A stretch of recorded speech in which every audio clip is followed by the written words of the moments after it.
गोबर बोहरानी पर्व मुख्य रूप से किस जिले में मनाया जाता है? पहला सरगुजा, दूसरा दंतेवाड़ा, तीसरा धमतरी, चौथा राजनांदगांव। इसका जो सही आंसर है वो है हमारा ऑप्शन दूसरा दंतेवाड़ा। यह जो पर्व है गोबर बोहरानी पर्व, यह मुख्य रूप से दंतेवाड़ा सुकमा जो क्षेत्र है वहाँ मनाया जाता है। और इस पर्व को कहीं माटी तिहार तो कहीं बीज पंडुम कहा जाता है।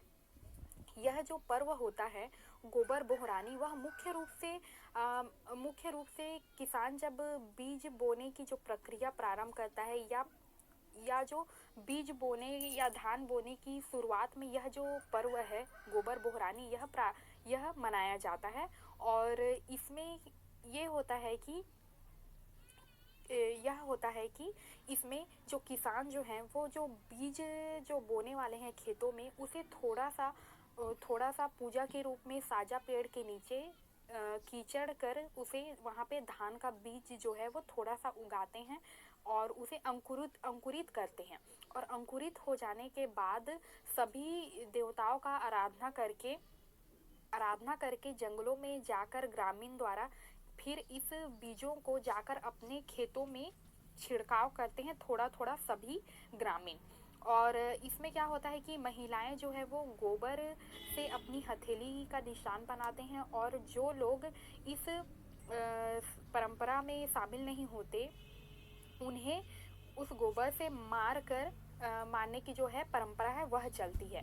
और इसमें मुख्य रूप से जंगल जाकर जो ग्रामीण होते हैं वह चूहों को पकड़कर लाने की जो परंपरा है और जो नहीं जाते हैं उन्हें गोबर से मारा जाता है। और यह जो परंपरा में जंगली चूहे जो लाते हैं उन्हें पकड़कर सामूहिक रूप से भोज में किया जाता है।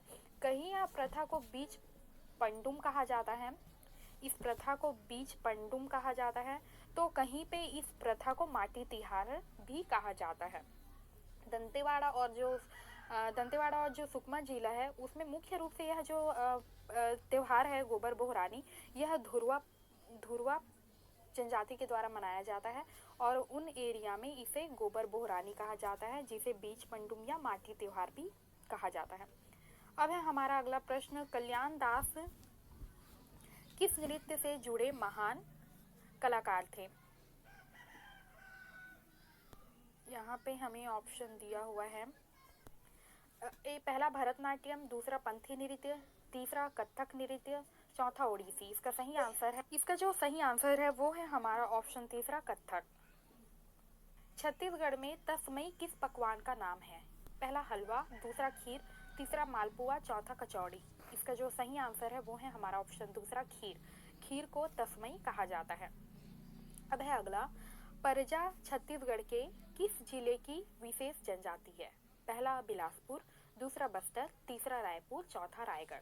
इसका जो सही आंसर है वो है हमारा ऑप्शन दूसरा बस्तर। अब है अगला, कमार जनजाति द्वारा किया गया स्थानांतरित कृषि को स्थानीय भाषा में क्या कहा जाता है? पहला झूम, दूसरा पेद्दा, तीसरा बेवार, चौथा दाहिया। इसका जो सही आंसर है वो है हमारा ऑप्शन चौथा दाहिया जो है वह कमार जनजाति द्वारा स्थानांतरित कृषि का स्थानीय नाम है। और जो झूम खेती यह बैगांव का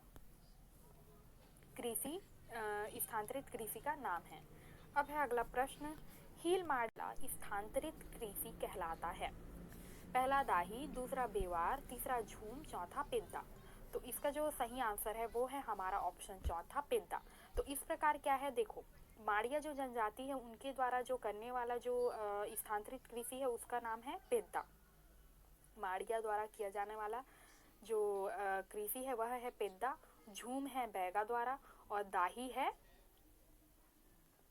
है कमार के द्वारा। ठीक है, अब देख लेते हैं अगला प्रश्न, निम्न में से किस पर्व में आदिवासी अपनी कृषि भूमि की पूजा करते हैं? पहला अस्तिहार, दूसरा लक्ष्मी जागर, तीसरा चरु जात्रा, चौथा गाचा पर्व। इसका सही आंसर है हमारा ऑप्शन तीसरा चरु जात्रा जो है एक पूजा है जिसमें कृषि भूमि की पूजा करने की जो परंपरा है वो आदिवासियों द्वारा किया जाता है और इस पर्व को मनाया जाता है। अब है अगला, कोरबा आदिवासी सरसों एवं दाल की फसल काटने के बाद कौन सा उत्सव मनाते हैं? पहला चैत्रई, दूसरा कोरा, तीसरा बीजगोहानी, चौथा कोरा। इसका जो सही आंसर है वो है हमारा ऑप्शन चौथा कोरा। कोरा जो पर्व है वो मुख्य रूप से कोरबा में रहने वाले आदिवासी द्वारा मनाया जाता है, जो मुख्य रूप से सरसों तथा दाल की फसल काटने के बाद यह अबुझमाड़िया डी उराव कुरु।